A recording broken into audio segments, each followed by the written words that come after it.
जरा सोचिए, एक ही दिन में शेयर बाजार भी धड़ाम से गिरता है और सोना चांदी भी। ऐसा कैसे हो सकता है? क्या ये दोनों आपस में जुड़े हुए थे? आज हम इसी दोहरे क्रैश की दिलचस्प कहानी को परत दर परत समझने वाले हैं। चलिए शुरू करते हैं। दिन की शुरुआत ही एक बड़े झटके के साथ हुई। बीएसई सेंसेक्स सीधे 1500 से भी ज्यादा अंक नीचे। मार्केट में बैठे इन्वेस्टर्स के लिए तो ये एक बहुत बड़ा शॉक था और हर कोई बस यही सोच रहा था कि आखिर हो क्या रहा है। और ये गिरावट सिर्फ सेंसेक्स तक ही नहीं रुकी। एनएसई निफ्टी भी लगभग 1.9% तक लुढ़क गया। तो मतलब साफ था कि बाजार में चारों तरफ से बिकवाली का जबरदस्त दबाव था। लेकिन कहानी में असली ट्विस्ट तो अब आने वाला था। देखिए, आमतौर पर जब शेयर्स गिरते हैं तो सोना चांदी के दाम बढ़ते हैं क्योंकि लोग उसे एक सेफ इन्वेस्टमेंट मानते हैं। पर उस दिन कमाल ही हो गया, सोना और चांदी भी 20% तक गिर गए। अब ये पहेली और भी उलझ गई थी। तो सवाल यही है कि आखिर हुआ क्या था? क्या ये दोनों क्रैश एक दूसरे से जुड़े थे या फिर ये महज एक इत्तेफाक था? आइए इस रहस्य से पर्दा उठाते हैं।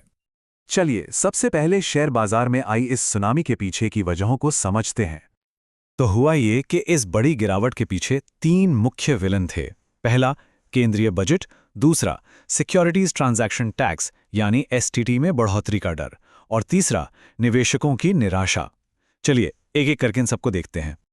इस गिरावट का सबसे बड़ा ट्रिगर था एसटीटी। बजट में इसे बढ़ाने का एक प्रस्ताव आया। अब आसान भाषा में इसका मतलब यह था कि फ्यूचर्स और ऑप्शंस में ट्रेडिंग करना अब थोड़ा और महंगा होने वाला था। और जैसे ही ट्रेडर्स को यह भनक लगी, मार्केट में पैनिक सेलिंग शुरू हो गई। दूसरा कारण था उम्मीदों का टूटना। मार्केट को लग रहा था कि बजट में फॉरेन इन्वेस्टमेंट को खींचने के लिए कुछ बड़े ऐलान होंगे, कुछ अच्छी खबरें आएंगी। लेकिन जब ऐसा कुछ भी नहीं हुआ तो जाहिर है निराशा हाथ लगी और निवेशकों ने अपने शेयर्स बेचना शुरू कर दिया। इस गिरावट का असर कितना गहरा था वो इन आंकड़ों से साफ पता चलता है। कुल 16 में से 15 सेक्टर लाल निशान में बंद हुए। मतलब बाजार का कोई कोना ऐसा नहीं था जहां बिकवाली को दबाव ना हो। खासकर छोटे और मिड कैप शेयरों में तो हालत और भी खराब थी। तो ये तो थी शेयर बाजार की कहानी। लेकिन अब चलते हैं पहेली के दूसरे हिस्से की तरफ, सोना और चांदी, क्योंकि इनकी गिरावट के पीछे की वजह बिल्कुल अलग थी। सोने और चांदी के मामले में जो हुआ उसे कहते हैं प्रॉफिट बुकिंग। हुआ ये कि इन दोनों की कीमतें पहले ही आसमान छू रही थीं, रिकॉर्ड लेवल पर थीं। तो जैसे ही मौका मिला, स्मार्ट इन्वेस्टर्स ने अपना मुनाफा निकालना शुरू कर दिया, जिससे मार्केट में एकदम से बिकवाली आ गई। तो सोने और चांदी की गिरावट के पीछे सिर्फ प्रॉफिट बुकिंग ही नहीं, बल्कि 2 और कारण थे। कुछ ग्लोबल इकोनॉमिक फैक्टर्स और ट्रेडिंग मार्जिन का बढ़ जाना। इसका एक बड़ा ग्लोबल कारण था अमेरिकी डॉलर का मजबूत होना। देखिए, सीधा सा हिसाब है, जब डॉलर मजबूत होता है तो बाकी देशों के लिए सोना खरीदना महंगा हो जाता है, और जब कोई चीज महंगी होती है तो उसकी डिमांड घट जाती है। इसके अलावा अमेरिका की आर्थिक नीतियों में बदलाव की आहट ने भी सोने पर दबाव बनाया। और आखिरी वजह थोड़ी सी टेक्निकल है, मार्जिन का बढ़ना। मतलब इंटरनेशनल एक्सचेंजों ने ट्रेडिंग के लिए जो शुरुआती रकम चाहिए होती है उसे बढ़ा दिया। अब इसका असर यह हुआ कि ट्रेडर्स को अपनी पोजीशंस होल्ड करने के लिए ज्यादा पैसा लगाना पड़ रहा था।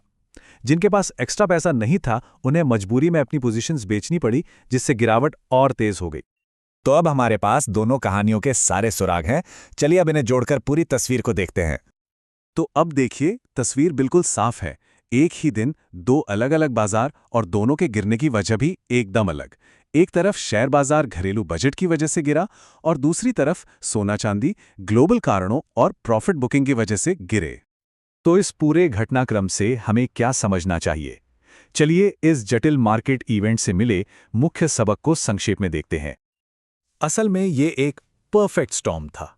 एक तरफ से डोमेस्टिक बजट ने शेयर मार्केट को झटका दिया और ठीक उसी समय दूसरी तरफ से कमोडिटी मार्केट में ग्लोबल लेवल पर प्रॉफिट बुकिंग का तूफान चल रहा था। बस दोनों घटनाएं एक ही दिन हो गईं, जिससे ऐसा लगा कि पूरा का पूरा मार्केट ही क्रैश हो गया है। तो सवाल ये उठता है कि क्या ये सिर्फ एक दिन की घटना थी या फिर ये आने वाले समय में बाजार में और ज्यादा उथल-पुथल का कोई संकेत है? खैर, ये सवाल हमें आज के फाइनेंशियल मार्केट्स की जटिलता और उनके आपस में जुड़े होने पर सोचने के लिए जरूर मजबूर करता है।